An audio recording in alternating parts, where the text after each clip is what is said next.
Sean bienvenidos, ¿no? La última clase de este curso de compactación de suelos, ¿no? Prácticamente el día de ayer habíamos visto lo que es el ensayo Proctor, viendo un poco de lo que hemos visto el día de ayer. Tanto Proctor estándar como Proctor modificado, ya les había explicado de que la variación por lo general simplemente es el tamaño, ¿no? Del pisón o martillo con el cual se va a compactar, ¿ok? Prácticamente esa es la gran diferencia. Después, otra diferencia es que en el estándar se utilizan 3 capas de suelo, en el molde a compactar y en el modificado ya son 5 capas. Después el procedimiento sigue siendo el mismo, el método de cálculo también es el mismo. No habíamos resuelto este ejercicio el día de ayer y prácticamente el día de hoy, bueno, algunos tenían duda, ¿no? De lo que era como, qué cantidad de agua tengo que añadir para el siguiente punto y demás cosas, ¿no? Les había dicho que inicialmente se debe humedecer la muestra, ¿no? ¿Dónde está? Creo que estaba por acá. Acá está, ¿no? Se humedece la muestra y el requerimiento de reposo del depende del tipo de suelo, ¿no? Para suelos granulares no se requiere un tiempo en horas mínimo. Para suelos que ya tienen algunos materiales finos, por lo menos 3 horas. Y para los que son una mezcla o materiales muy finos, ya prácticamente 16 horas, ¿no?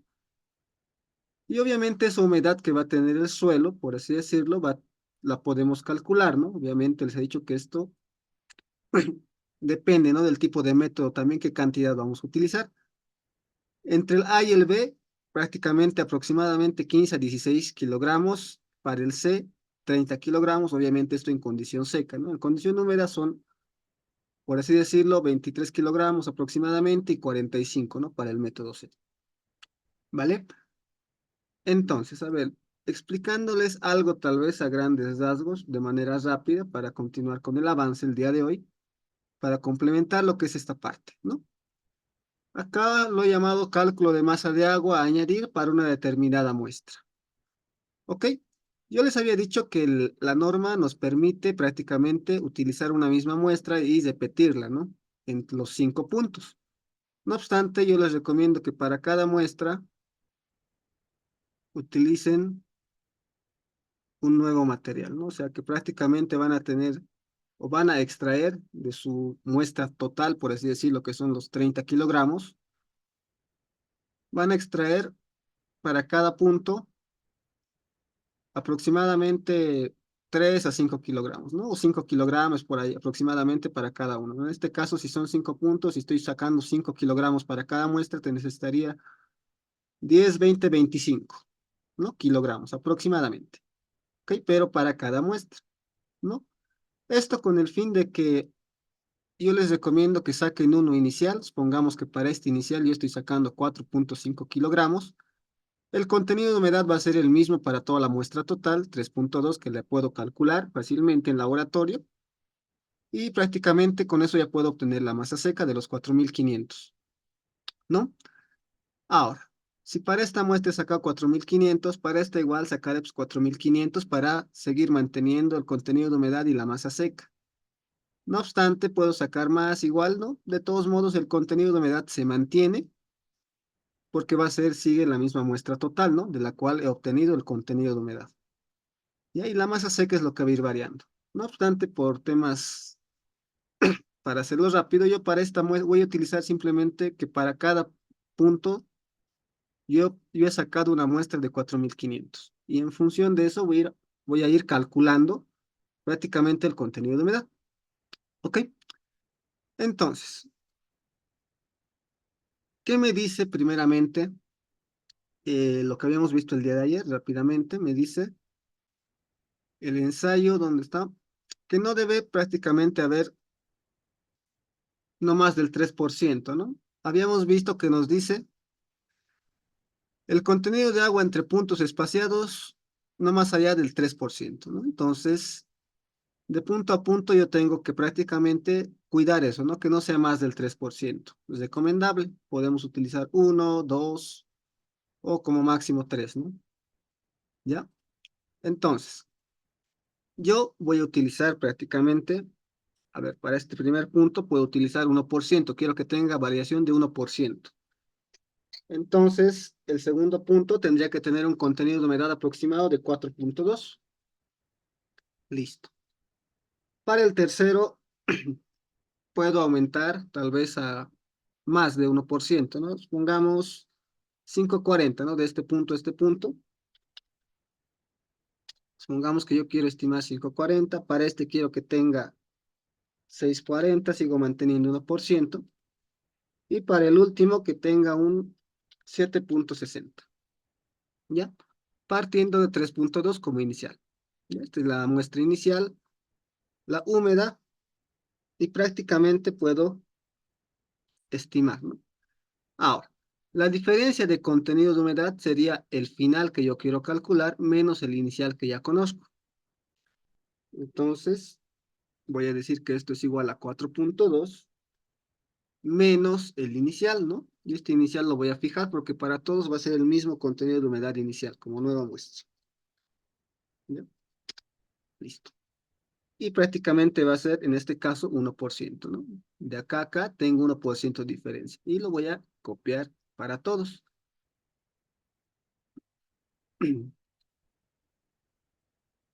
¿Ya? Entonces, esto, respecto a esto, prácticamente es 1.20, pero esto respecto al inicial, que obviamente para esta muestra 3, digamos, o nuevamente voy a sacar otros 4.5 kilogramos, que obviamente va a tener también un contenido de humedad inicial de 3.2. Entonces, por eso la variación entre el inicial y el punto 3 es de 2.20, y entre el 4 es de 3.20, y entre el 5 es de 4.40, porque todos están en función del inicial, ¿no? Este es el que yo tengo de la muestra total, a la cual yo voy a ir adicionando agua para obtener estos contenidos de humedad de acá arriba. ¿Ok? Listo. Ahora, masa de agua a añadir es la cuestión que yo necesito saber. ¿Ya? Entonces, la ecuación de contenido de humedad prácticamente es esta. Es masa de agua sobre masa seca, y todo eso multiplicado por 100, ¿no? Si existe una variación de agua, ya les había comentado el día de ayer, es porque está aumentando prácticamente el contenido, bueno, una masa de agua, ¿no? Si hay una variación en el contenido de humedad, hay una variación en la masa de agua. Entonces, si yo despejo esa masa de agua que estoy variando, prácticamente tendría la siguiente ecuación, ¿no? Tendría diferencia de contenido de humedad, una variación, por lo que es la masa seca. Todo eso podemos dividirlo entre 100, ¿no? Y listo. Utilizando esta ecuación, puedo calcular prácticamente lo que es mi masa de agua a añadir. Puedo calcular esto de acá. ¿Ya? Nada más. Entonces, utilizando esa ecuación, yo tendría acá prácticamente que esto es igual a mi diferencia de contenido de humedad, que en este caso es 1%, por la masa seca, que en este caso es esta de acá. Ahorita les explico cómo lo he calculado, dividido entre 100, ¿no? Es esta ecuación que estoy utilizando. Y listo. Ya me sale que es 43.60. Esto está en gramos, obviamente, ¿no? Y prácticamente, a ver, lo que no va a cambiar es la masa seca, porque para todos estoy asumiendo que voy a utilizar una misma muestra de 4. de 4.500 gramos, ¿ok? Entonces lo voy a fijar en este caso, ¿ok? Y puedo calcular para cada punto. Y listo. Ya tengo ahí las masas de agua que tengo que añadir, ¿no? Entonces la masa de suelo húmeda prácticamente ahora sería lo siguiente. Sería prácticamente en este caso la masa húmeda inicial, que es 4.500 con un contenido de humedad de 3.2, pero a esta masa inicial, que es para todos los puntos, prácticamente tengo que adicionar la cantidad de agua que estoy aumentando, ¿no? Entonces yo lo voy a fijar este 4.500 y voy a sumar.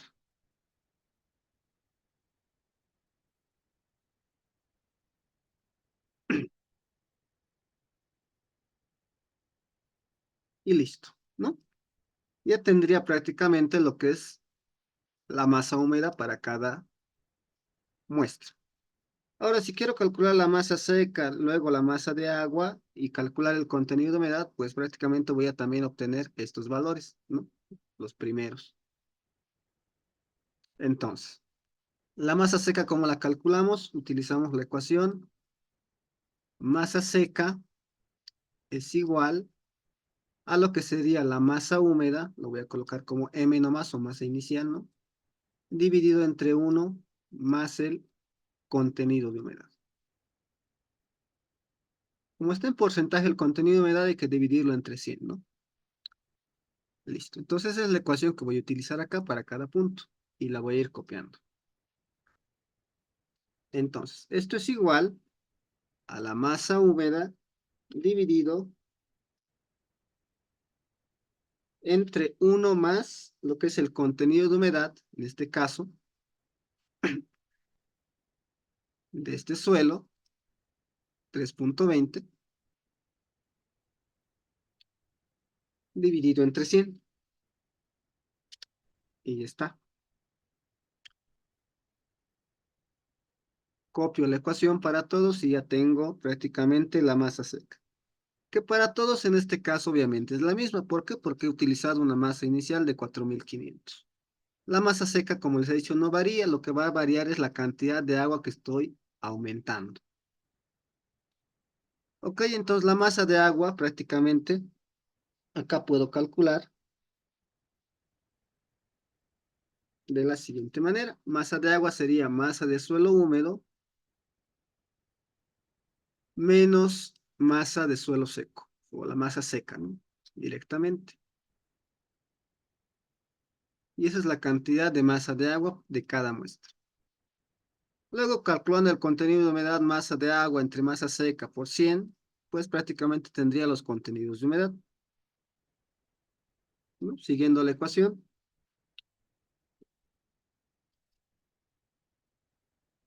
masa de agua dividido entre la masa seca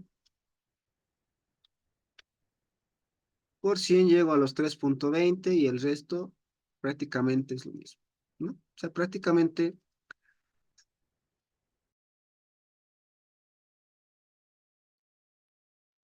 de esta manera podríamos calcularlo, ¿no? Algo sumamente sencillo, ¿no? Esto prácticamente lo he hecho de manera rápida, pero suponiendo que para cada punto estoy utilizando una cantidad de 4.500 con estas características, ¿no? Con estas dos. Aquí 4.500, para aquí otro de 4.500, para aquí otro y otro. Al cual yo estoy aumentando para llegar a este 4.2% de contenido de humedad, tengo que aumentar en peso 43.6 gramos de agua. Luego los 4.500 también que tengo acá para el punto 3 tengo que aumentar 95.93 gramos de agua para tener aproximadamente 5.40% de contenido de humedad, ¿no? Y así sucesivamente. Y esto se puede aplicar a grandes masas, por así decirlo, de la misma manera. ¿Ok? Espero que se haya entendido. Es algo sumamente sencillo, nada complicado. ¿Ok? Bien.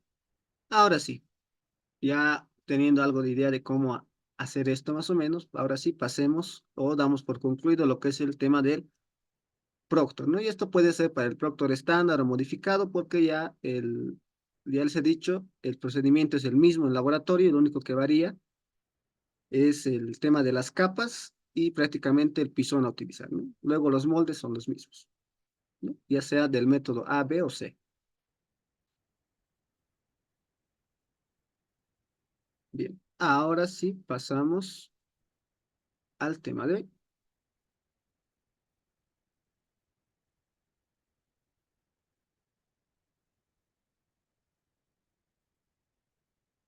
Listo. Bien. Entonces, el día de hoy prácticamente nos toca ver todo esto de acá. Vamos a tratar de hacerlo rápidamente.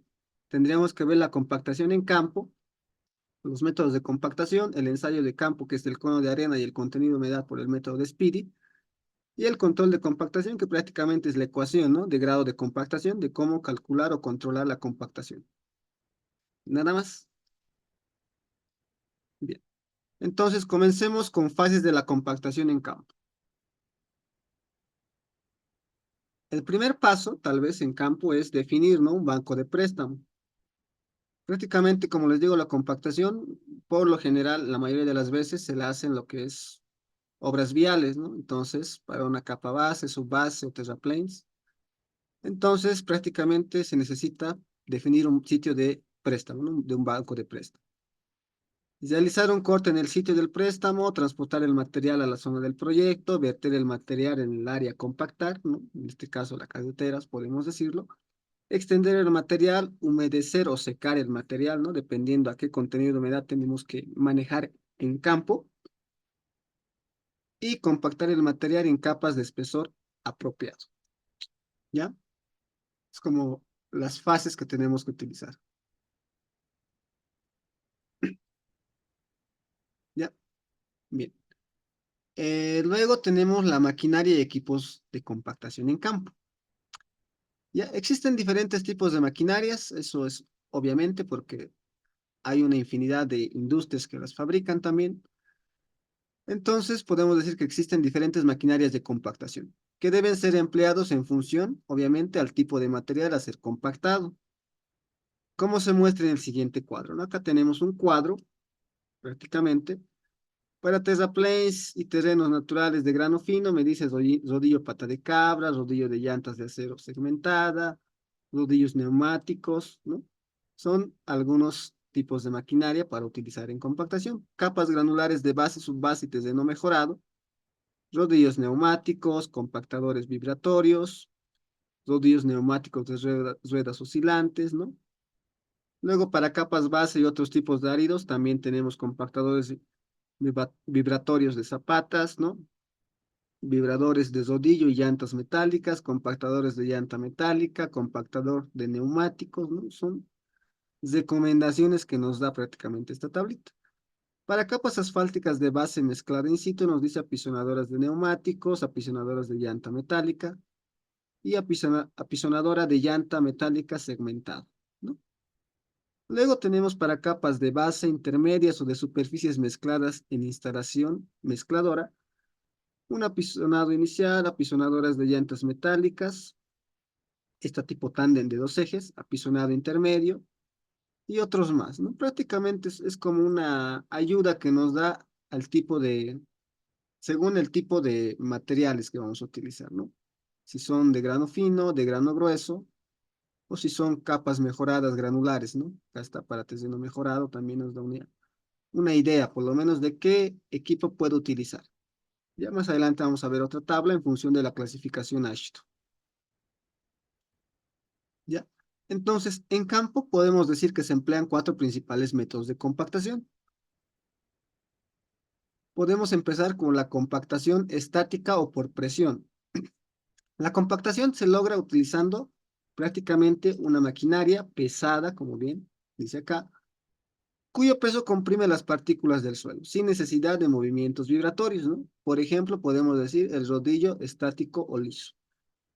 Rodillo liso, se emplean prácticamente esta maquinaria en la compactación de materiales como grava, arenas, piedra triturada y otros materiales donde se requiere una acción de trituración. Ok, vamos a ir viendo. Acá está, es el rodillo liso, el equipo, acá está la maquinaria. Y aquí acá nos dice, se recomienda compactar en capas sueltas de 20 centímetros. Se recomienda un número de 8 pasadas, prácticamente, que si yo tengo un tramo, por así decirlo acá, ¿no? Que tengo que compactar, pues la maquinaria vaya una vez, dos veces, tres veces, cuatro veces, cinco veces, seis veces, siete veces, hasta 8 veces, ¿no? Compacte todo. 8 veces, ¿no? Nada más se recomienda, ¿no? No está diciendo que es sí o sí esa cantidad, pero se recomienda empezar por ahí. Ya. Se utiliza principalmente en suelos gravosos y arenosos, así como también en el acabado de la superficie superior de la capa compactada, ¿no? Entonces, para finalizar, también se utiliza esto, ¿no? Pero por lo general, si estamos compactando inicialmente, puede ser prácticamente suelos gravosos y arenosos. Ya. Para eso bueno, funciona bien lo que es el rodillo liso. Rodillos neumáticos. Tenemos acá otra maquinaria. Permite compactar suelos con partículas grandes cuando el pata de cabra no puede hacerlo, ¿no? Vamos a ver más adelante cuál es el rodillo pata de cabra. Se recomienda compactar nuevamente en capas sueltas de 20 centímetros. Más adelante vamos a ver por qué. Y se recomienda un número de 16 pasadas, en este caso cuando utilizamos esta maquinaria. Se utiliza principalmente en suelos arenosos con finos poco plásticos. ¿Ok? Esa es una guía que nos da prácticamente. Bien, eso por el compactación por presión, digamos, ¿no? Ahora tenemos otro tipo que es la compactación por impacto. La compactación por impacto es producida por una placa apisonadora que golpea y separa y se separa del suelo a alta velocidad, ¿no? Por ejemplo, un apisonador como tenemos acá y sabemos que esto prácticamente sube y baja, ¿no? Es como que sube y baja, pero a gran velocidad, ¿no? Y nada más. No se recomienda utilizar en áreas pequeñas este apisonador y se recomienda un número de 4 pasadas, ¿no? Entonces estoy en el mismo lugar, uno, dos, tres, cuatro, ¿no? Algo así, rápido. 4 pasadas así nuevamente, ¿no? Es como que avanzo, es como decirlo, al tramo pequeño, digamos, ¿no? Compacto, compacto, voy avanzando, luego vuelvo, dos, vuelvo, y luego vuelvo, 4 veces, ¿no? Algo así. Luego, se utiliza principalmente en suelos plásticos o suelos granulares de granulometría apropiada, ¿no? Entonces, es una recomendación que nos da para utilizar este equipo y por lo general este equipo lo utilizamos cuando se trata de compactar áreas pequeñas o bien también lo he visto mucho utilizar en lo que es la instalación de alcantarillados sanitarios para cubrir, ¿no? El relleno ahí, para compactar el relleno prácticamente ya de los alcantarillados sanitarios o instalación de agua potable, ¿no? Ahí lo he visto utilizar bastante esto. Luego tengo compactación por impacto. Véanse que la maquinaria es muy pesada, ¿no? Y lo que genera son golpes, ¿no? Por eso dice impacto. Los mejores resultados compactados con estos equipos se han obtenido en suelos finos, nos dice, ¿no? Con abundantes guijarros, así como en suelos finos residuales con fragmentos de rocas parcialmente intemperizados, ¿no? Entonces, lo que pasa prácticamente es que más que todo funciona con suelos finos y prácticamente, como bien dicen, ¿no? Es compactación por impacto, se deja caer prácticamente esta rueda, ¿no? Va a golpear el piso con un impacto. Va a ir avanzando nuevamente, va a golpear con otro impacto. Esta es una configuración de la maquinaria y acá también tenemos otra configuración que es un carro que se tiene que jalar, por así decirlo, ¿no? No es como si un tractor directamente acoplado, sino que es algo trasero, ¿no? Podemos utilizar otra maquinaria para jalar esto y prácticamente igual funciona, ¿no? Es otra configuración y lo mismo. A medida que vaya avanzando va a golpear el terreno con un impacto que prácticamente es el peso de esa llanta, ¿no? Listo. Entonces son configuraciones, diferentes tipos de maquinaria para un mismo fin, ¿no? Compactación por impacto. Por vibración, ese es el tercer método. Tenemos la compactación por vibración. Esta compactación se logra aplicando al suelo vibraciones de alta frecuencia, por ejemplo, placa o rodillos vibratorios, ¿no? Acá tenemos una plaquita vibratoria, algo pequeño, que igual es similar a la pisonadora, ¿no? Pero no genera tantos golpes, ¿no? Esto más que todo son vibraciones, ¿ok? Y acá tenemos los rodillos vibratorios, ¿no? Que estos igual van vibrando. Entonces, nuevamente en esta maquinaria nos dice se recomienda compactar en capas de 20 centímetros, se recomienda un número mínimo de 8 pasadas y se utiliza principalmente en suelos granulares, ¿no? Se puede compactar capas de grava de 60 centímetros en caso de que sean o que tengan esta clasificación de suelos, ¿no? Pero yo les recomiendo nuevamente, solo 20, tal vez hasta 30 centímetros. ¿Sí? Vamos a ver más adelante el por qué por eso. ¿Ok? Bien, eso sería de compactación o, bueno, vibratoria. Y pasamos a la compactación por amasado. Y es el cuarto método que puede utilizarse en campo. Y esta compactación se logra aplicando al suelo altas presiones distribuidas en áreas más pequeñas que los rodillos lisos.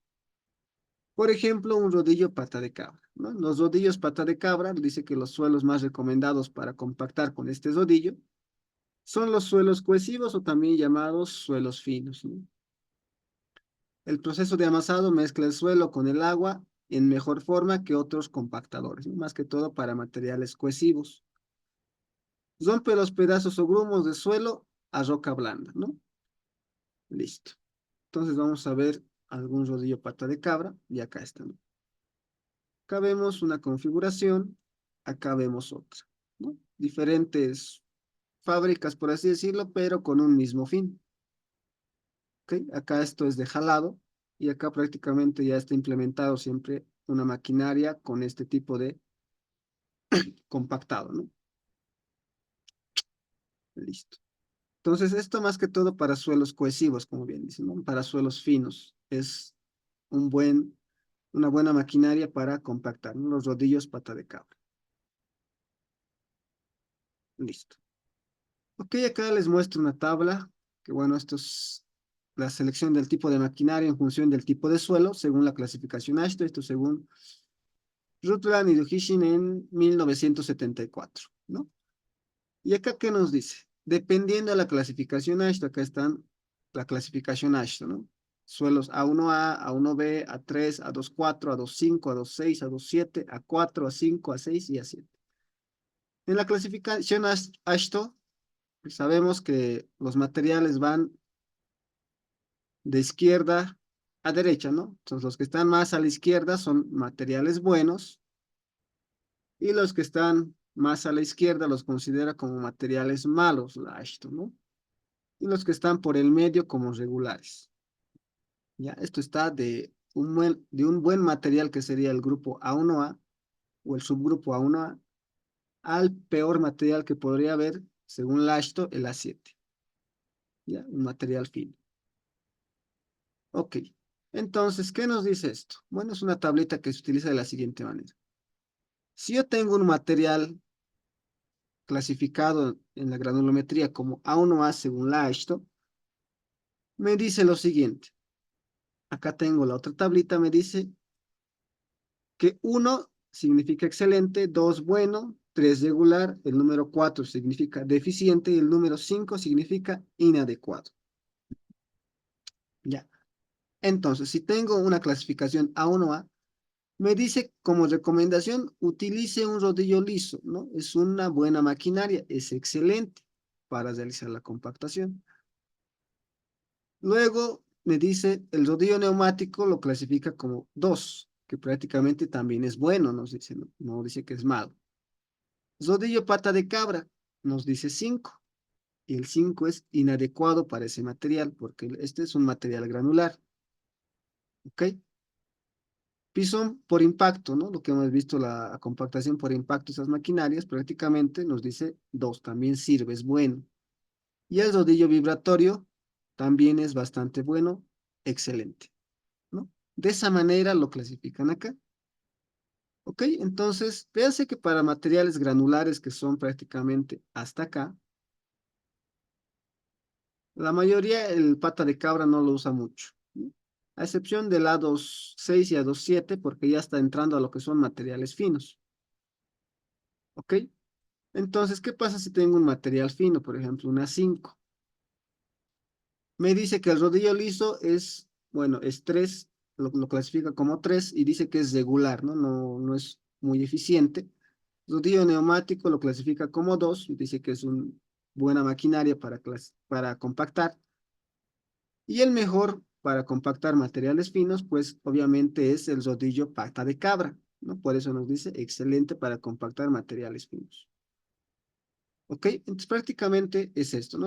Nos ayuda esto, bueno, un poco a elegir el tipo de maquinaria que tenemos que utilizar para realizar la compactación. No obstante, no siempre se dispone de todos estos, ¿no? A disposición. Entonces, supongamos que me dicen, tengo una clasificación A1A y bueno, quiero contratar maquinaria, tal vez rodillos lisos o vibratorios, que son los mejores, pero no encuentro. Entonces, como segunda opción, tendría que buscar rodillos neumáticos o bien rodillos o pisones por impacto, ¿no? Pero patas de cabra ni pensar, son inadecuados. Y entonces, para eso nos sirve, ¿no? Para utilizar opciones, ¿no? Si no hay rodillos lisos, bueno, busco rodillos vibratorios. No hay rodillos vibratorios, busco rodillos neumáticos. No hay neumáticos, puedo buscar pisones de impacto. ¿Ok? De esa forma funciona esta tablita, ¿no? Ahora pasamos a esto, ¿no? Factores que afectan la compactación en campo. Prácticamente acá dice efecto del número de pasadas de rodillos. Ya vamos a ver en qué afecta esto. Bueno, esto es de una arcilla limosa, el límite líquido dice que era de 43 y el índice de plasticidad de 19%. Ok, ¿qué pasa cuando yo doy 8 pasadas a un contenido de humedad de 11.6? ¿Qué pasa? Se genera esta curva, ¿no? Prácticamente me dice que cuando yo tengo 8 pasadas, prácticamente mi peso unitario o peso unitario seco o peso específico seco me da acá de 16 kilonewtons sobre metro cúbico, después de haber pasado con la maquinaria 8 veces. En este caso, si es una arcilla limosa, bueno, un pata de cabra, digamos, ¿no? Un rodillo pata de cabra y me da un peso específico de 16. Ahora, ¿qué pasa si yo aumento el número de pasadas del rodillo? Pata de cabra. ¿Qué pasa? ¿Aumentará o no? Y véanse que no aumenta en gran manera. Si acá está 16 y acá es 17, esto estaría llegando a 16.3 kilonewtons sobre metro cúbico, lo cual casi no es mucho, no es mucha la ganancia prácticamente de peso específico seco. Lo que me quiere decir que no vale la pena tal vez compactar ya 16 veces. ¿Y qué pasa si hago 24 pasadas con el rodillo pata de cabra en ese lugar? Y me va a dar prácticamente, no sé, 16.5, digamos, ¿no? Kilonewtons sobre metro cúbico como resultado de peso específico en campo. Lo cual no es una variación tan grande. Entonces, ¿para qué perder mi tiempo, por así decirlo, con la maquinaria dando 16 pasadas o 24 pasadas? Cuando directamente por eso se recomienda que sean 8 para iniciar, ¿no? Y podríamos tal vez aumentar hasta 10 u 11. ¿Ok? Eso para empezar. Bueno, esto con un contenido de humedad de 11.6%. Ahora, ¿qué pasa si yo aumento el contenido de humedad de esa misma muestra? ¿No? Le aumento más agüita y prácticamente llego a un 17.8% de contenido de humedad. Entonces, con 8 pasadas con la maquinaria, prácticamente me dice que aumenta también algo significativamente lo que es el peso unitario seco. De 16 casi llegamos a 17 kilonewtons sobre metro cúbico. Ahora, ¿qué pasa lo mismo, no? Si aumento a 16 pasadas, en comparación con esta, obviamente tampoco aumenta mucho. Y si coloco 24, pues lo propio, ¿no? Tampoco aumenta mucho. ¿Ok? Entonces, lo que me da a entender esto es que lo óptimo es que, bueno, como mínimo siempre utilicemos 8 pasadas, 9 o 10, digamos, ¿no? Como para iniciar y luego ya vemos si aumentamos o no, si cumple o no el grado de compactación que requerimos. ¿Ok? Luego nos dice también, pues, para aumentar un poco el peso específico, pues podemos aumentar un poquito más de agua también, ¿no? O sea, contenido de humedad, aumentarlo para que, bueno, haya buenos resultados nomás en el peso específico seco. O sea, si he trabajado con 11 al inicio, luego lo he aumentado a 17, hay una variación casi de 6 a 7%, prácticamente gano casi un kilonewton, ¿no?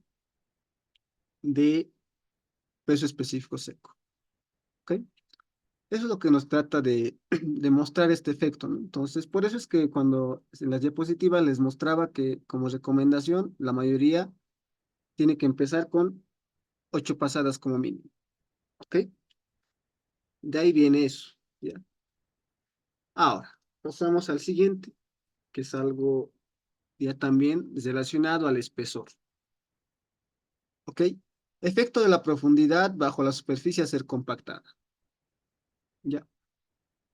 Entonces, véanse que acá tengo prácticamente número de pasadas del rodillo. Acá tengo 2, 5, 15 y 45. Esto era del mismo suelo anterior. ¿Ok? Y prácticamente estos son números de pasada y se genera esta curva, ¿no? En función de la profundidad versus el peso específico seco, tenemos esto de acá y el número de pasadas, formamos una curva así, la verdad.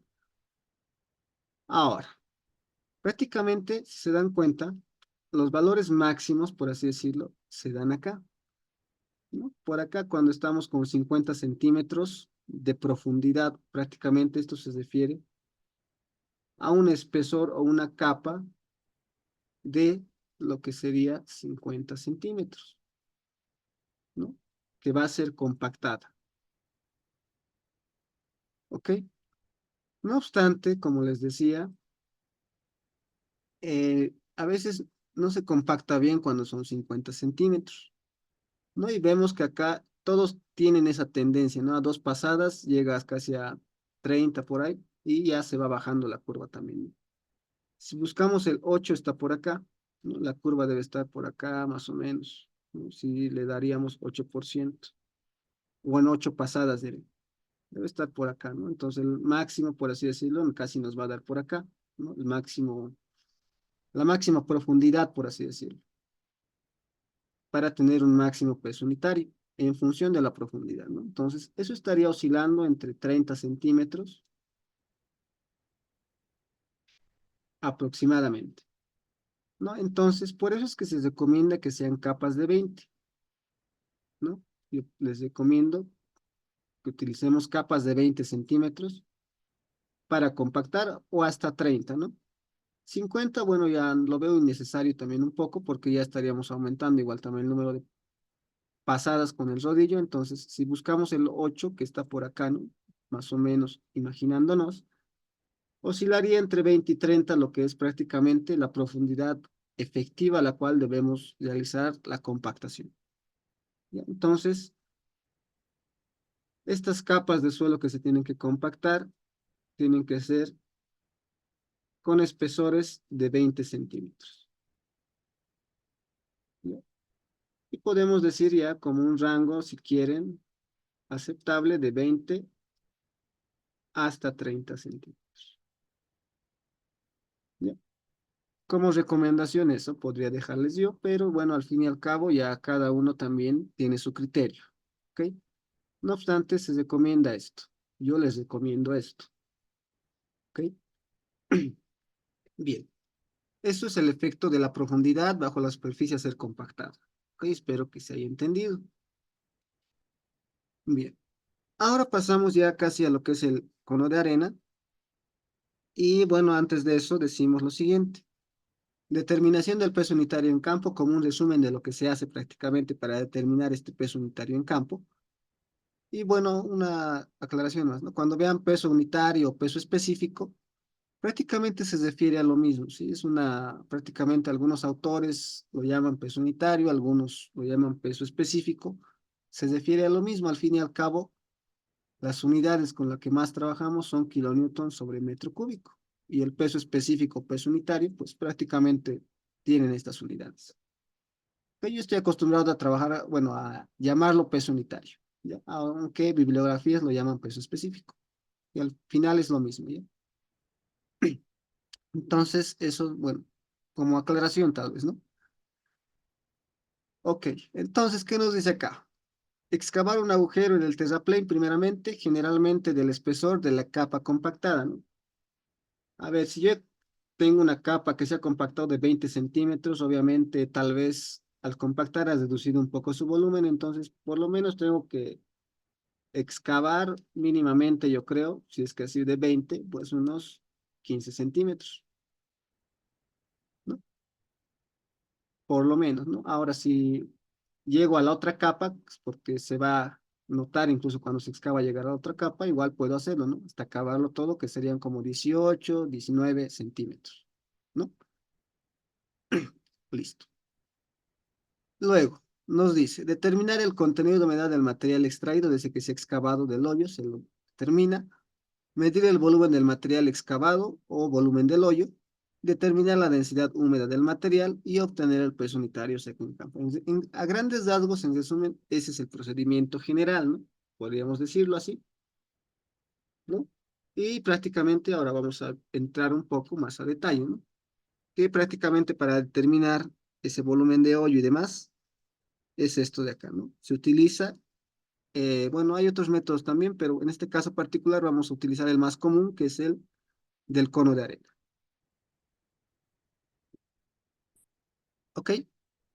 Entonces, esto es según la CTMD 1556. Acá tengo el equipo del cono de arena. Y prácticamente la arena que se tiene que utilizar para este ensayo, por lo general, o originalmente, se utilizaba o se ha creado con lo que es la arena de Ottawa. ¿Ok? Pero esa arena prácticamente es bastante cara y extraerla desde el lugar donde se ha creado, pues es prácticamente un costo significativo. Pero lo que se hace actualmente y la mayoría de los laboratorios hacen es buscar una arena con las características similares a la arena de Ottawa, ¿no? Y incluso creo que en algunos países también ya venden también esta arena, ¿sí? Ya la comercializan para realizar obviamente lo que es el cono de arena, ¿ok? Entonces eso es lo que se ha hecho, ¿no? Prácticamente para no invertir tanto, por así decirlo, ¿no? En la realización del ensayo. Y entonces lo que se hace es prácticamente buscar una arena con las características similares a la arena de Ottawa y esa se utiliza para realizar este ensayo. ¿Ok?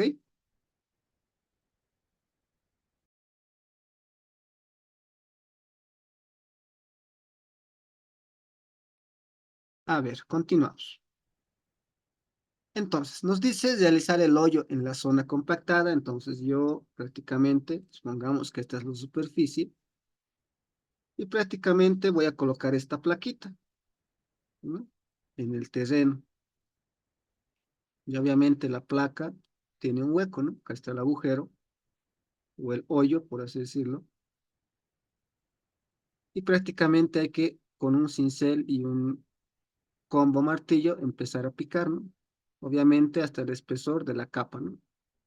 Podemos decir algo así, ¿no? Excavar y sacar este material. ¿Ok?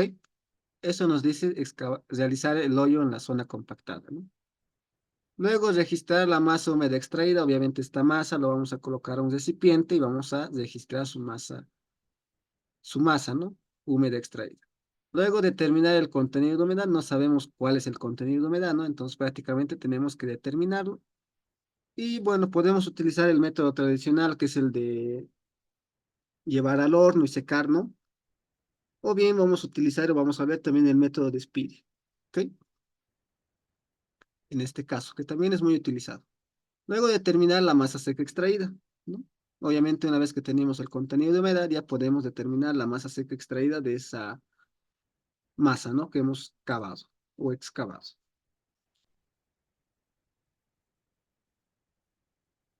Luego nos dice determinar la densidad, ¿no? Una vez que ya tengo su masa, pues prácticamente puedo determinar la densidad también, ¿no? Con un volumen después. Luego nos dice realizar el ensayo de cono de arena, ¿no? Prácticamente antes de ir a campo, previamente en laboratorio, también se puede registrar la masa del botellón. Acá está el botellón, más el cono y más la arena, ¿no? Acá está, o incluso se está registrando acá, ¿no? Luego determinar el volumen del hoyo, ¿no? Obviamente el volumen del hoyo es el que se está excavando. En este caso vemos cómo lo está excavando, está sacando el material para poder pesarlo después, ¿no? Entonces, para determinar el volumen del hoyo, prácticamente se coloca la placa ya donde el hoyo excavado y prácticamente se coloca el cono de arena más la arena y acá tiene una válvula, la cual se abre y la arena prácticamente se introduce a lo que es el hoyo, ¿no? Previamente, como les digo, en laboratorio, prácticamente se pesa esto, lo que es la masa del botellón más cono más arena, y luego prácticamente también se pesa lo que es la masa para llenar el cono, este cono de acá. Es como decir lo que lo colocamos así también en laboratorio cuando está lleno de material y lo abrimos, ¿no? Sobre una superficie plana.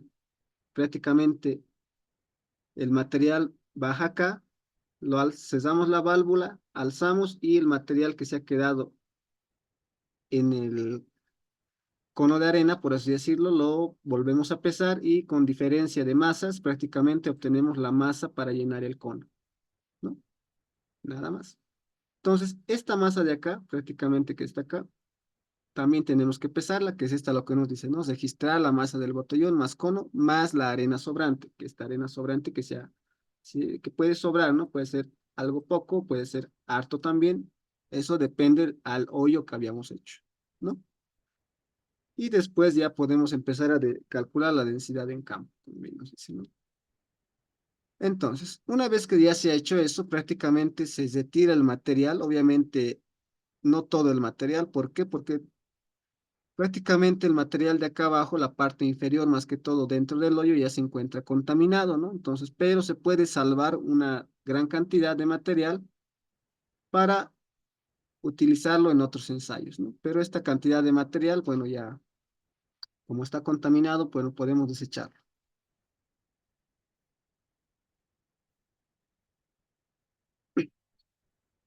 Ya. Listo, bueno, después acá vemos cómo están registrando la masa del cono más la arena sobrante. Y acá está la masa extraída también, cómo vamos registrando. ¿Ok? Listo. Entonces, el procedimiento del cono de arena es algo sumamente sencillo, no es nada complicado, ¿no? Bastante fácil, por así decirlo. Ya. Acá nos preguntan, bueno, un libro, bueno, la verdad de un libro de compactación de suelos, la verdad no he visto, no obstante, yo prácticamente he tomado cursos, lo que es de la compactación de suelos, también en pregrado, también he ido investigando y todo lo demás, y prácticamente de ahí es lo que he aprendido, ¿no? Luego me preguntan también cuánto es recomendable realizar el ensayo in situ, ¿no? ¿Cada cuánto? Por lo general yo creo que cada 500 metros, ¿no? Sería bueno realizarlo, ¿no? Si es una carretera grande, ¿no? Pero cada 100 también podemos realizarlo, eso ya depende de prácticamente la calidad de cómo queremos controlar el compactado, ¿no? Obviamente si lo hacemos cada 100 va a requerir más ensayos también, si lo hacemos cada 100 metros, ¿no? Ahora si lo hacemos cada 500, bueno, igual. No vamos a requerir tantos, pero creo que en la norma peruana nos muestra también una idea de lo que es cada cuánto podemos realizar esas distancias, ¿ya?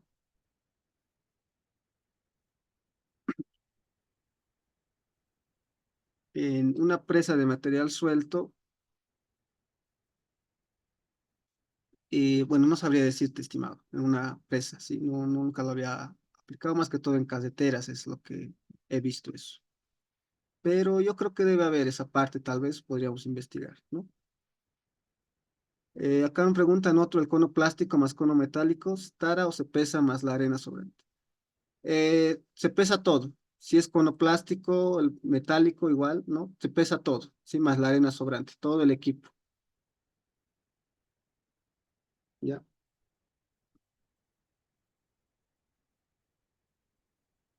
Está, a ver, vamos a ver atrás.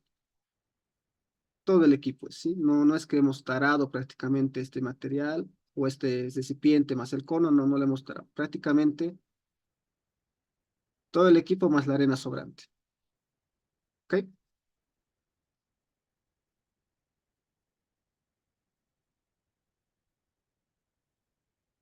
Yo creo que sí hay una diferencia significativa, pero no es mucha, ¿no? Mucho depende también del operador, ¿no? Si el operador es experimentado, bueno, no va a sacar grandes diferencias, va a realizar bien el ensayo de cono de arena. Y el densímetro nuclear, bueno, no muchos laboratorios lo tienen, entonces, pero también es una opción, ¿no? Directamente para poder calcular lo que es la densidad en campo, ¿no?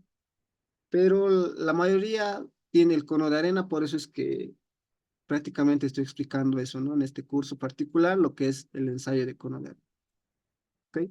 Pero no debería tener gran variación, ¿no? Como les digo, mucho también depende del operador.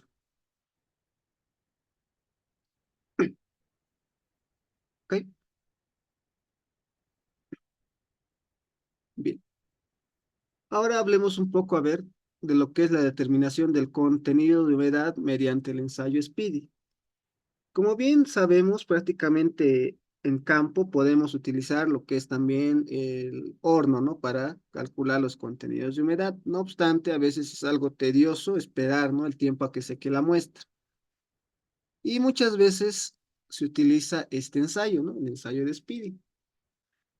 Este método de prueba describe los procedimientos para determinar el contenido de agua del suelo por reacción química, ¿no? Por medio de una reacción química usando carburo de calcio como reactivo, para reaccionar con el agua disponible en el suelo produciendo un gas. Se hace la medición del gas y presión producida, cuanto una masa específica de suelo, mojado o húmedo, se coloca en un dispositivo de prueba con un volumen apropiado de reactivo y mezclado, ¿no? Entonces acá está el equipo y prácticamente hay que mezclar con un reactivo químico que es el carburo de calcio. ¿Ok? Podemos decir claramente que este método no pretende reemplazar el método de prueba del ACTM D2216, que es para calcular el contenido de humedad, obviamente llevando las muestras al horno. Pero sí es necesario, ¿no? Como bien dice acá, cuando se requieren resultados rápidos en campo, que es cuando se está realizando también el ensayo de cono de arena o compactación en campo, ¿no? Donde no se tenga un horno también, ¿no? A veces hay lugares, obviamente la mayoría de los hornos también son eléctricos, algunos pueden ser a gas y bueno, prácticamente a veces en campo no hay, ¿no? Eso. Y lo que se requiere, bueno, prácticamente son resultados rápidos y bueno, se puede optar por este método. ¿Ok? Este ensayo prácticamente es aplicable para la mayoría de los suelos. El carburo de calcio reacciona con el agua cuando se mezcla con el suelo, ¿no? Sacudiendo y agitando con la ayuda de esferas de acero en el aparato. Entonces vamos a ver el aparato ahora. Acá está, procedimiento del ensayo de Speedy. Prácticamente vamos a hablar de cómo se hace el procedimiento. Acá nos dice retirar la tapa de la cámara de prueba del aparato y colocar la cantidad recomendada de 20 gramos. Entonces se recomienda que en ese aparato coloquemos 20 gramos de suelo y se vierte en la cámara, ¿no? Luego este material. Luego colocar las esferas inclinando, obviamente el equipo podría estar, a ver cómo lo podemos hacer. Supongamos que está ahí el equipo de manera inclinada, entonces en esa posición inclinada vamos colocando las esferas, ¿no? Que tienen que estar dentro del equipo para no dañar el manómetro, nos dice, ¿no? El carburo de calcio, prácticamente colocarlo en la tapa, porque obviamente se destapa para colocar las esferas. Entonces nos dice que lo coloquemos en la tapa y tapar de forma inclinada, luego cesar el sistema. Una vez cesada, agitar de forma horizontal para que las esferas hagan un movimiento rotatorio, agitar al menos un minuto para arenas. ¿Ok? Podemos agitar un minuto, 2 minutos, pero tampoco mucho tiempo. ¿Ok? Ahora, la cantidad de carburo de calcio que tenemos que colocar es que por cada 20 gramos de suelo, aproximadamente 2 a 3 cucharillas de carburo de calcio. ¿Ok? Es aproximadamente la dosificación, por así decirlo, que podemos utilizar. ¿Ya? Recomendada. Luego de hacer esta agitación, nos dice vaciar la cámara y comprobar que no exista grumos, limpiar la cámara y la tapa, ¿no? Luego de haber agitado, ya nos va a marcar una presión y bueno, registramos esa, bueno, es lo que nos marca el manómetro, ¿no? El contenido de humedad. Entonces acá vemos el equipo. Este es un equipo particular. Acá tenemos todo esto de acá. Acá está el manómetro también. Acá están las esferas para utilizar. Y acá está el carburo de calcio, ¿no? Que está colocando al equipo, ¿no? Lo ha destapado, está colocando el carburo de calcio. Es una cuchara, bueno, cucharilla pequeña, ¿no? Por eso le digo 2 a 3 cucharillas, ¿sí? Puede variar, es algo pequeño. Yo creo que lo van a ver tal vez más a detalle cuando prácticamente tengan las diapositivas, pero esa es la dosificación, ¿ok? De 2 a 3 cucharillas. ¿Ok? Entonces, coloca las 2 o 3 cucharillas, coloca los 20 gramos de suelo, lo agita por más o menos 1 minuto hasta 2 a 3 máximo. Y acá tenemos prácticamente la presión que nos marca prácticamente el contenido de humedad. ¿Ok? Ahora, este equipo también lo podemos calibrar, ¿sí? ¿Cómo lo hacemos? Prácticamente en laboratorio para una misma muestra de suelo, saco una parte y saco otra parte, ¿no? Esta parte yo lo hago de la manera tradicional, la llevo al horno, ¿no? Y calculo el contenido de humedad sin ningún problema.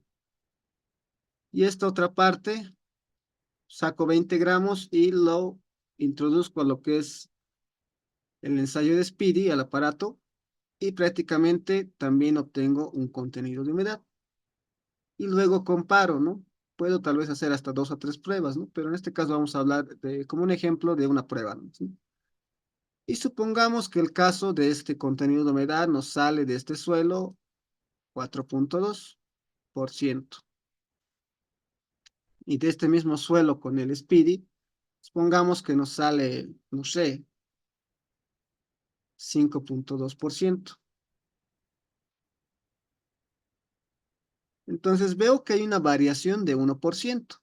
Ahora, para corroborar esto, yo tal vez podría hacer otro ensayo más, meter otra muestra más al horno y calcular su contenido de humedad de esa misma muestra igual, otra vez hacerlo en el Speedy y ver si realmente tiene esa variación de casi 1%. Entonces, si yo confirmo y verifico eso, prácticamente cuando yo haga las lecturas en campo, voy a decir que el contenido de humedad real es menos, o la variación es menos 1%. Si en campo yo voy a registrar lo que es un contenido de humedad igual a 8, obviamente el real va a ser igual a 7, porque hemos calculado de que hay un error de menos 1%, o puede ser al revés, ¿no? Puede ser esto tal vez menor y entonces la corrección es más ya también, ¿no? Ya no es menos. ¿Ok? Este como real. ¿Ok? Prácticamente eso podría pasar, ¿no? Entonces de esa manera ustedes pueden corroborar o también podría no variar nada también. Si no varía nada, entonces prácticamente registran lo que marca el manómetro de lo que es el ensayo del espíritu, el aparato. ¿Ok? No hay ningún problema. Entonces, de esa manera ustedes pueden cerciorarse de si el equipo funciona o no funciona.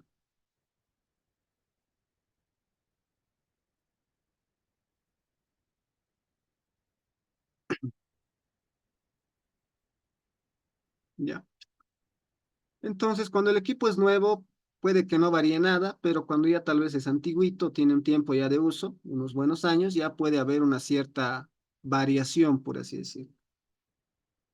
¿Ok? Pero es bueno que verifiquen eso, ¿no? Antes de ir a campo, cuál es la variación que hay o si es que no hay variación entre lo que es el ensayo normal de obtención de contenido de humedad en horno o prácticamente si es que no hay variación, ¿no? Verificar eso. Listo.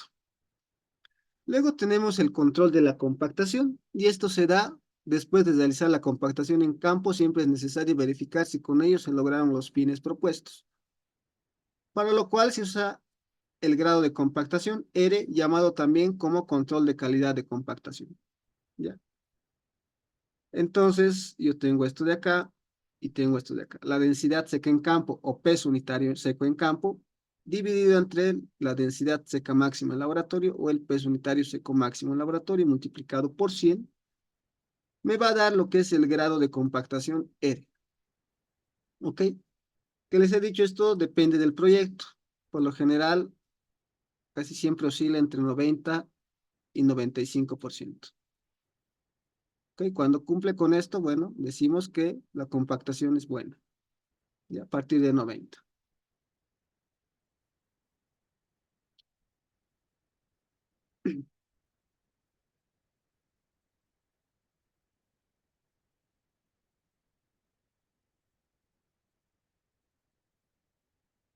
Bien, ok. Ahora sí, prácticamente veremos algo práctico, ¿no? Acá vemos cómo se está compactando una casetera. Acá tenemos también compactando una parte de relleno sanitario, ¿no? Se está mojando también el material. Entonces, en campo, bueno, por eso se hace el ensayo de Proctor primero, ¿no? Para tener una estimación de cuál tiene que ser la cantidad óptima, por así decirlo, de contenidos de humedad a utilizar en campo, ¿no? ¿Cómo calculamos? Ya más o menos ya les he explicado, ¿no?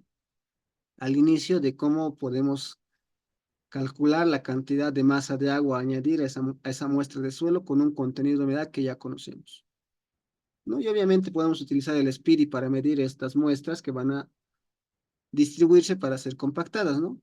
Saco una muestrita de 20 gramos, homogénea de todo, y bueno, puedo decir que aproximadamente el contenido de humedad sale tanto, y yo tengo que llegar a un óptimo, en laboratorio tengo un contenido de humedad óptimo y tengo que acercarme a ese, ¿no? Y también tengo un rango a utilizar, ¿no?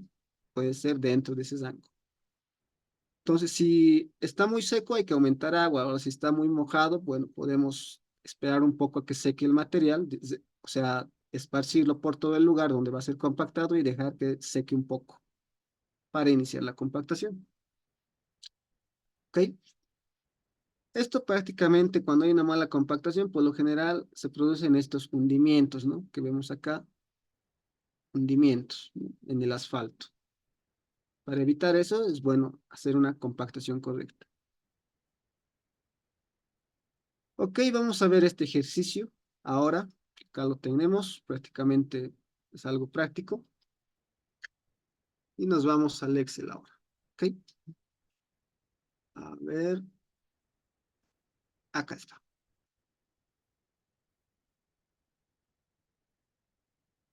Bien, entonces, calibración de cono. Acá está la densidad de la arena que se ha utilizado en el cono. Está en gramos sobre centímetro cúbico, 1,53. La masa de la arena para llenar el cono es de 1,354. Por lo general, se realiza dos contenidos de humedad. En este caso, se ha realizado con lo que es el ensayo normal, ¿no? Para calcular contenidos de humedad, con el horno, la ACTM de 2216. Pero si utilizan el Speedy directamente tendrían que ya tener valores de contenidos de humedad, por lo menos sacar dos y utilizar el promedio. Ok, luego acá tengo el cono de arena, la masa del botellón más cono más arena es de 6,000 gramos. Prácticamente la masa del botellón más cono más arena sobrante que prácticamente se ha medido en campo es de 894 gramos. Y la masa del suelo húmedo extraído es de 5,420 gramos. ¿Ok? Entonces procedemos a resolver.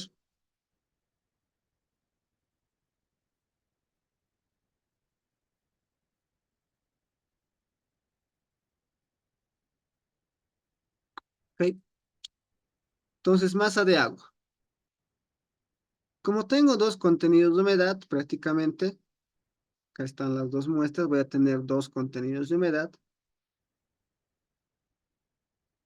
Y esto creo que está mal. A ver, vamos a corregir esta ecuación de acá. Pero primeramente la masa de agua, ¿no? Entonces, masa de agua, acá va a ser igual a M2 menos M3. M2 tengo acá, menos M3. Acá está lo que es contenido de humedad. Listo.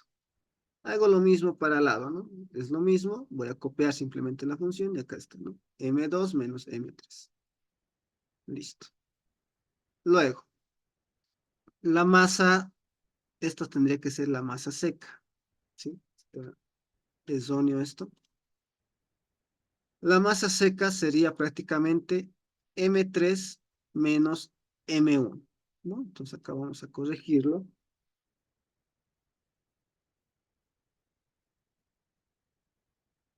M3 menos M1. Entonces acá tengo M3, masa del suelo seco más recipiente, menos la masa del recipiente. Listo. Ya está. Luego calculo el contenido de humedad siguiendo la ecuación. Entonces tengo masa de agua entre masa seca, masa de agua dividido entre masa seca, todo eso por 100. Lo vamos a cerrar en paréntesis. Listo. Ok. Y lo voy a redondear.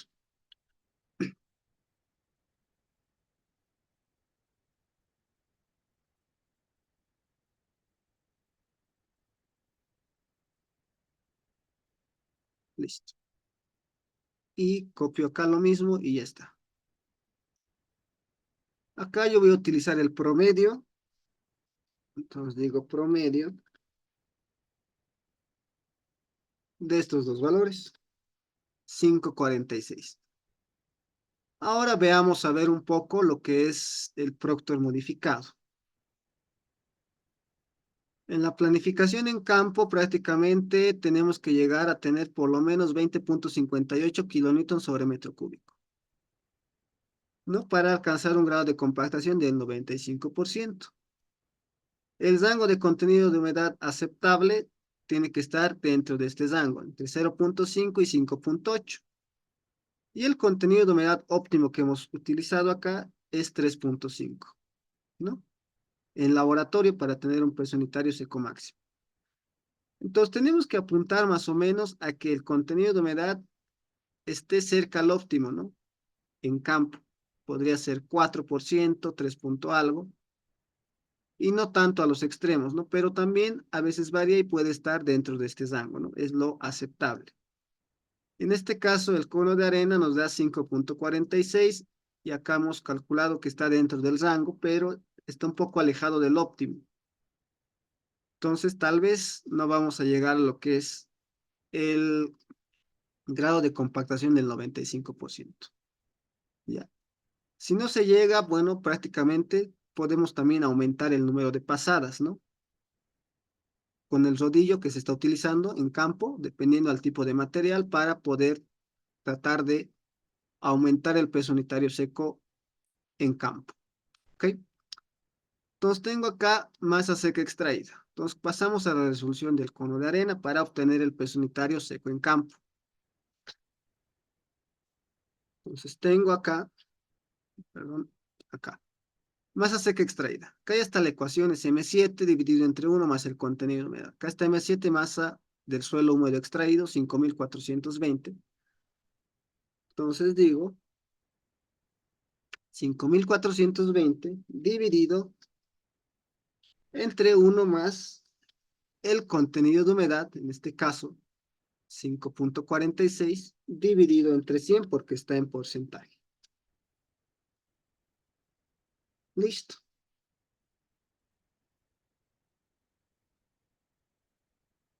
La masa seca es 5,139,39 con dos decimales, ¿no? Entonces lo redondeo a 2.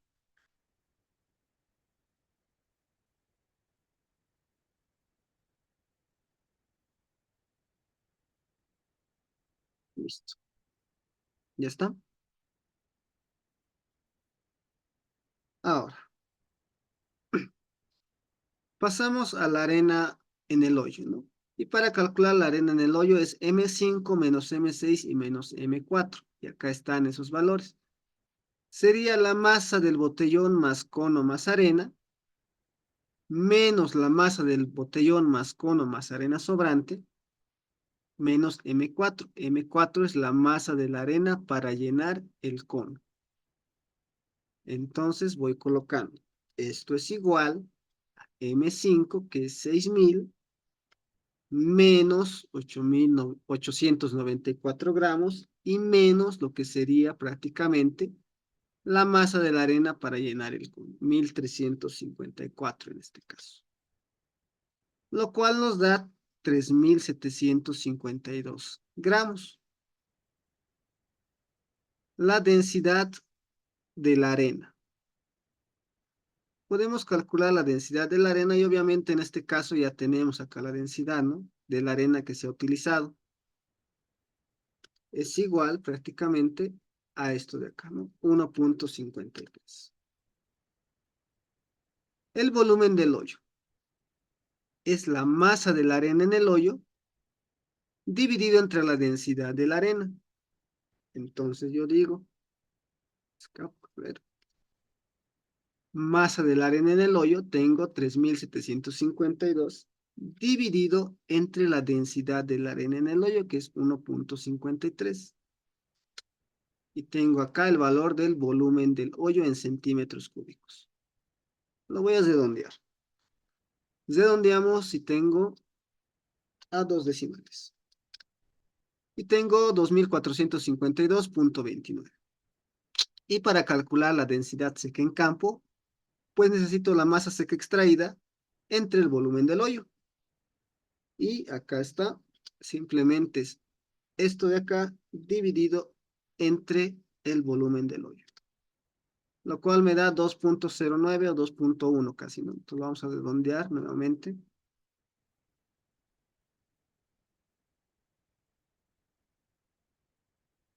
A dos decimales. Y si yo quiero trabajar con pesos unitarios secos, multiplico la densidad seca en campo prácticamente por 9.81. Y ya está, ¿no? Algo sumamente sencillo.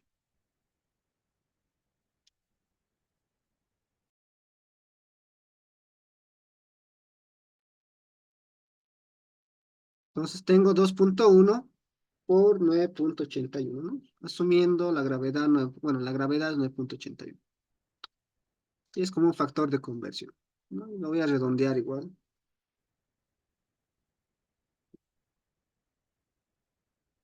¿no? A 20.6. O si quieren, directamente trabajan con esto, ¿no? La densidad seca en campo y todo trabajan con densidades, incluso en el Proctor. Cuando grafiquen la curva, pues trabajan con densidades, ¿no? Que obviamente también tienen acá densidades secas. ¿Ok? Y ya se olvidan de lo que es los pesos unitarios secos. Ya depende de cada uno. ¿Ok? De todos modos, aquí lo estamos haciendo con los pesos unitarios. Entonces tengo 20.6. ¿Y cuánto teníamos que obtener como mínimo en campo para llegar a un 95%? En este caso, me voy acá al Proctor y lo mínimo era 20.58. Y yo tengo 20.6. A ver, veamos entonces cuánto nos sale. Lo mínimo era 20.58, ahora es 20.6. Yo creo que va a funcionar, ¿no? Entonces veamos acá. Este es del laboratorio y lo voy a copiar. Vamos a ir acá. El laboratorio es este. Peso unitario seco máximo en laboratorio, 21.66. Listo. Entonces, para calcular el grado de compactación, es el seco en campo, lo que hemos calculado con el cono de arena, entre el máximo en laboratorio que hemos calculado con el procto. Todo eso multiplicado por 100. Entonces, tengo el de campo 20.6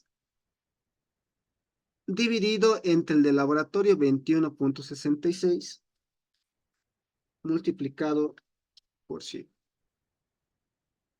Y lo vamos a redondear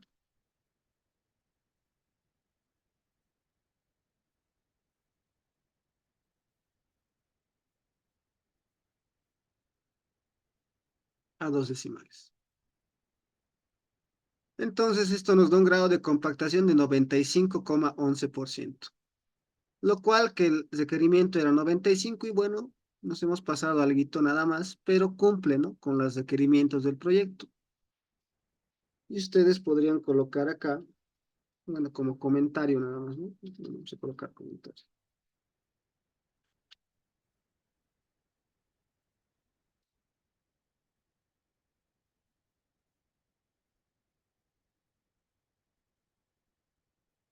Cumple con los requerimientos del proyecto, ¿no? Ya dependiendo de qué tipo de proyectos. Y listo. Y con eso prácticamente terminamos lo que es el cono de arena. Es algo sumamente sencillo, ¿no?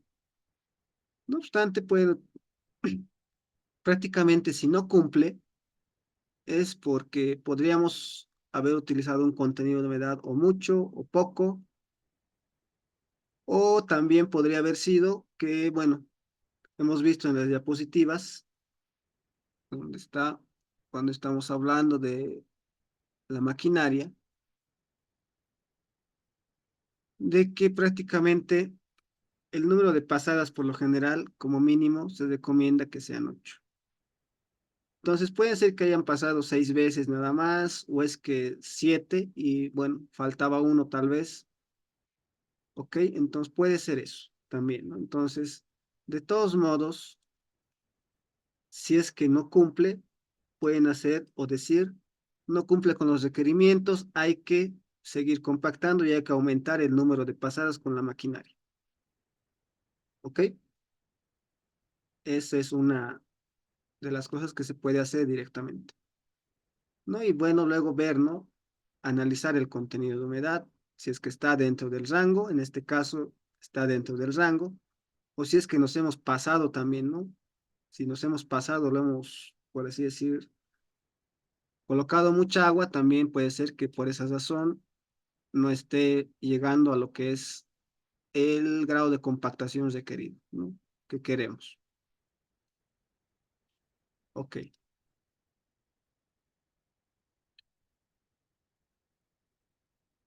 Mm, ¿Por qué razones el porcentaje de compactación supera el 100%? Bueno, por lo general es cuando se han dado tal vez muchas pasadas, ¿no? En este caso, bueno, no tantas, por así decirlo, pero por lo general, cuando aumenta, por así decirlo, ¿dónde está? Ah, a ver, ¿dónde está la gráfica? Está por acá, ¿ya? Cuando tal vez se ha utilizado capas muy pequeñas, uno, o sea, menores a los 20 centímetros tal vez, y dos, cuando se han colocado prácticamente 16 pasadas, algo por ahí, ¿no? En ese lugar. Tal vez en esos casos podría superar, ¿no? Al 100% o igualar aproximadamente. Ahora, el tema de los Excels, bueno, sí les voy a pasar, no obstante, les voy a pasar después de que terminen el trabajo que les voy a mostrar ahora. ¿Ok? Prácticamente en estos 3 días hemos visto lo que es el Proctor, lo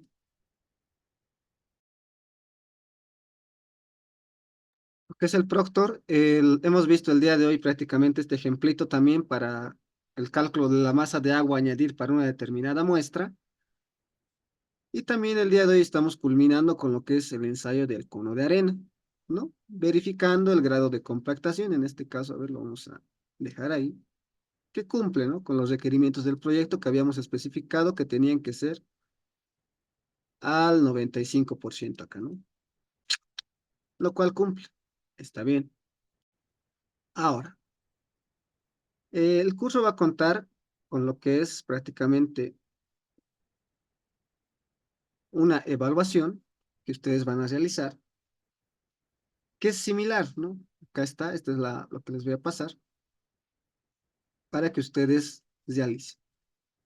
Ok, este es el ensayo de Proctor modificado. Es lo mismo, tienen los datos acá. Ya hemos visto esto en clases, cómo procesarlo, cómo resolverlo.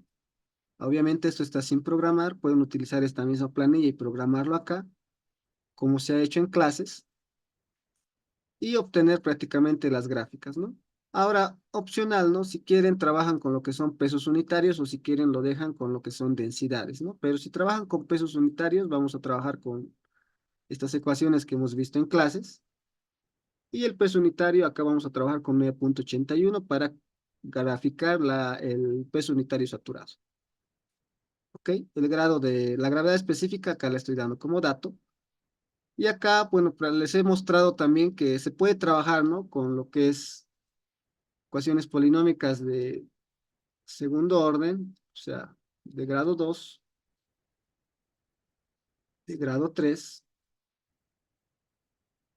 y de grado 4, ¿no? Entonces, ¿cualquiera de los tres se puede utilizar? Sí, ok, cualquiera de los tres. Ya, pero en este caso, por cuestiones de uniformidad, el trabajo me lo van a presentar con una curva de segundo grado, ok, la cual ustedes van a graficar acá. Ya, o si quieren, pueden hacerse una planilla independientemente, ¿no? No me hago lío, pueden utilizar esta misma acá, llenarla y agregar acá. Entonces, utilizan la de segundo orden, bueno, pueden iterar también como quieran, si no, lo hacen como lo hemos hecho en clases, algo didáctico nomás para que se entienda o para que, o como han aprendido, ¿no? En este curso. Van a obtener esto, van a planificar en campo y van a tener el rango de contenido numeral, ¿no? Aceptable a utilizar. Y lo que yo les pido es verificar si la compactación cumple con los requerimientos y especificación del proyecto, un R al 95%. Y el cono de arena acá también tienen, acá están los datos, los que les va a pasar y obviamente van a tener que realizar esto de acá, ¿no? Y verificar, ¿no? Si R realmente cumple el 95% o si no cumple y me van a dejar su comentario ahí. Si sale 80, no cumple con los requerimientos, ¿qué se debe hacer? No sé, o qué podría hacer según su criterio. O si cumple, bueno, ya cumple con los requerimientos del proyecto. ¿Ok? Prácticamente esta evaluación es la que van a realizar. Se les va a pasar este Excel y prácticamente para que ustedes lo hagan, ¿no? Y prácticamente estos documentos de acá, bueno, este de acá, también se los voy a pasar, ¿no? No obstante, se los voy a pasar después de que entreguen el trabajo final. ¿Ok? Lo que se les va a pasar ya nomás es este Excel de acá, de la evaluación, para que ustedes ya puedan resolverlo, y las diapositivas de la clase, y también tienen los videos a disposición para poder revisarlos. ¿Ok? El plazo de entrega va a ser el día sábado hasta medianoche, y yo el día domingo me voy a encargar de revisar prácticamente todos los trabajos de los participantes de este curso que me van a llegar al formulario que se les va a pasar también para que ustedes envíen ahí sus datos junto con el documento Excel. ¿Ok? Y bien, eso sería todo respecto a este curso. Muchas gracias por haber estado aquí presentes y bueno, siempre es bueno saber que hay colegas, estudiantes que siempre quieren o tienen ese deseo siempre de aprender algo nuevo o de conocer siempre, ¿no? Siempre estamos en constante aprendizaje. Yo igual sigo aprendiendo muchas cosas de diferentes colegas también que tienen diferentes criterios de análisis y todo lo demás. Ok, entonces les agradezco por haber sido parte de este curso y bueno, también agradecer a Cadic Ingeniería por haberme dado la oportunidad de darles este curso gratuito, ¿no? Para la comunidad estudiantil y profesional del área de la ingeniería civil.